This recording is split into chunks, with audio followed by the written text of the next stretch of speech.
Hello everyone, welcome back to my YouTube family channel. कैसे हो आप सब? आई होप आप सब बहुत अच्छे होंगे। मैं काफ़ी टाइम बाद आपसे मिल रही हूँ। कुछ रीज़न्स थे जिसकी वजह से मैं वीडियो नहीं बना पा रही थी। तो फाइनली आज मैं एक बहुत ही इम्पॉर्टेंट वीडियो के साथ आपके सामने आई हूँ। जिन भी फीमेल को प्रेगनेंसी कंसीव करनी है, जो भी कपल प्रेगनेंसी के लिए प्लान कर रहे हैं, उनके लिए ये वीडियो बहुत ही ज़्यादा इम्पॉर्टेंट है।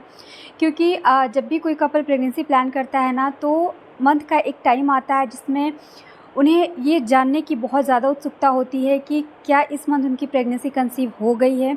अगर हो गई है तो उनको कैसे पता चलेगा। पीरियड मिस होने से पहले बहुत ज़्यादा क्यूरियोसिटी होती है, बहुत ज़्यादा उत्सुकता होती है ये जानने की कि क्या प्रेगनेंसी इस मंथ कंसीव हुई है। अगर हुई है तो फिर कैसे पता चलेगा। तो फ्रेंड्स, आपकी बॉडी बहुत सारे ऐसे संकेत देती है जिससे आप बहुत आसानी से ये पता लगा पाते हो कि आपकी प्रेगनेंसी इस मंथ कंसीव हुई है। मैंने बहुत सारे ऐसे सिम्टम के बारे में बताया हुआ है ऑलरेडी, बहुत सारी वीडियोस बनाई हुई है, तो आप उसे जाके देख सकते हो। तो फ्रेंड्स, आज के इस वीडियो में हम जानने वाले हैं कि सर्वाइकल म्यूकस यानी कि वाइट डिस्चार्ज से आपको कैसे पता चलता है कि प्रेगनेंसी इस मंथ रुकी है। चलिए इसके बारे में हम डिटेल में जानते हैं। वीडियो शुरू करते हैं। वीडियो शुरू करने से पहले अगर मेरे चैनल पर नए हैं और अगर मेरा ये वीडियो आप लोगों के लिए इन्फॉर्मेटिव है, प्लीज़ वीडियो को लाइक शेयर ज़रूर कीजिएगा। पहली बार चैनल को विजिट कर रहे हैं तो ज़रूर से सब्सक्राइब करिएगा। बेल आइकन को भी प्रेस कर दें ताकि इसी तरह की और भी वीडियो के नोटिफिकेशन आप तक सबसे पहले पहुँचे। तो चलिए वीडियो को स्टार्ट करते हैं। फ्रेंड्स, जिन भी कपल को प्रेगनेंसी कंसीव करनी है, जो भी फीमेल प्रेगनेंसी के लिए ट्राई कर रही हैं, तो उनके लिए क्या होता है ना कि जब भी पीरियड्स वाला टाइम आता है, पीरियड को आने में 4 से 5 दिन रहते हैं, तो बहुत ज़्यादा जिज्ञासा होती है ये जानने की कि इस मंथ प्रेगनेंसी कंसीव हुई है या नहीं। अपने आप को मॉनिटर करती रहती हैं, समझने का प्रयास करती हैं कि क्या प्रेगनेंसी कंसीव हो गई है। अगर हो गई है तो फिर आपकी बॉडी आपको क्या क्या संकेत देती है, इस बारे में मैंने डिटेल में वीडियो ऑलरेडी बनाया हुआ है, तो आप जाके देख सकते हो। बट आज के इस वीडियो में हम सर्वाइकल म्यूकस के बारे में बात करने वाले हैं कि जो वाइट डिस्चार्ज है उससे आपको कैसे पता चलता है।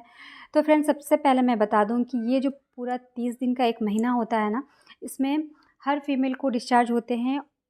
तो फ्रेंड्स, म्यूकस से कैसे पता चलता है कि प्रेगनेंसी कंसीव हुई है। सबसे पहले तो हमें ऐसे समझना है कि जैसे कि एक महीने में पूरे 30 दिन होते हैं। इन 30 दिनों में जो वाइट डिस्चार्ज होता है फीमेल को, वो हर समय एक जैसा नहीं होता है। पहले बात करती हूँ आफ्टर पीरियड। अगर आपका पीरियड आज ख़त्म हुआ है, उसके बाद से जब डिस्चार्ज स्टार्ट होते हैं, बहुत ही कम होते हैं, नॉर्मल होते हैं। लेकिन जैसे जैसे ओव्यूलेशन का टाइम नज़दीक आता है, जैसे कि आपके पीरियड का फर्स्ट डे से लेके 15वां दिन आपका ओव्यूलेशन होता है, तो 5 दिन तो आपके पीरियड में निकल गए। 5 दिन और छोड़ दो, बहुत नॉर्मल डिस्चार्ज इस समय होता है। बाकी ओव्यूलेशन वाला जो 5 दिन होता है ना, ओव्यूलेशन वाला दिन और उससे 4 दिन पहले का, उस समय आपको जो डिस्चार्ज होते हैं वो बहुत ही ट्रांसपेरेंट, वाटरी और स्ट्रेची होते हैं। ऐसा इसलिए होता है क्योंकि उस समय आपकी बॉडी क्या करती है, अपने आप को रेडी करती है प्रेगनेंसी कंसीव करने के लिए। आपकी बॉडी का जो इन्वायरमेंट होता है वो बिल्कुल अनुकूल होता है प्रेगनेंसी कंसीव करने के लिए। तो इसलिए उस वक्त जो म्यूकस होता है वो इतना ज़्यादा स्ट्रेची होता है ना कि जो मेन के सेल्स है वो बहुत ही आसानी से आपके यूट्रस से होते हुए ट्यूब तक पहुंच सकें। कुदरत बिल्कुल अपने तरीके से प्रेगनेंसी के लिए तैयारी करती है। बॉडी का टेम्परेचर इतना अच्छा होता है। स्लिपरी डिस्चार्ज स्ट्रेची होने की वजह से क्या होता है ना कि जो मेन के सेल्स हैं वो बहुत आसानी से स्विम करते हैं और टेम्परेचर की वजह से जल्दी वो मरते भी नहीं हैं। तो इसलिए ऐसा कहा जाता है कि जो ओव्यूलेशन का पीरियड है उसी समय प्रेगनेंसी कंसीव हो सकती है, क्योंकि वही एक टाइम है जिस समय आपकी बॉडी से एक एग रिलीज़ होता है जिसकी लाइफ है 24 घंटे की। अगर इन 24 घंटे के अंदर मेन के सेल्स का मीटअप एक से हो जाता है तो ही फर्टिलाइजेशन होता है और बिल्कुल अनुकूल माहौल होता है। मेन के सेल से बहुत अच्छे दिनों तक सर्वाइव उसमें कर सकते हैं। प्लस फर्टिलाइजेशन का जो प्रोसेस होता है वो बहुत ही आसानी से होता है, सफलतापूर्वक होता है। तो इसीलिए जिन भी फीमेल को प्रेगनेंसी कंसीव करनी है उनको ओवुलेशन वाले डे में ही ट्राई करना है। बाकी पूरे मंथ कितनी भी कोशिश कर लो, प्रेगनेंसी कंसीव नहीं हो सकती है। ठीक है, तो ये तो फर्स्ट स्टेज मैंने बताया म्यूकस को लेकर। सेकंड बात करती हूँ ओवुलेशन के बाद वाला। ओवुलेशन जैसे ही ख़त्म होता है उसके बाद आपका जो डिस्चार्ज है वो बिल्कुल नॉर्मल हो जाता है। उसके बाद जैसे ही पीरियड वाला टाइम आता है ना, जैसे पीरियड आने के 3 से 4 दिन पहले आपको फिर से डिस्चार्ज आना स्टार्ट होता है और उस समय जो डिस्चार्ज होता है वो पानी की तरह होता है, बिल्कुल पतला। और हो सकता है कि आपको उससे थोड़ी परेशानी हो सकती है क्योंकि वो थोड़ा ज़्यादा अमाउंट में होता है, जो कि ओवुलेशन वाले डिस्चार्ज से बिल्कुल डिफरेंट होता है।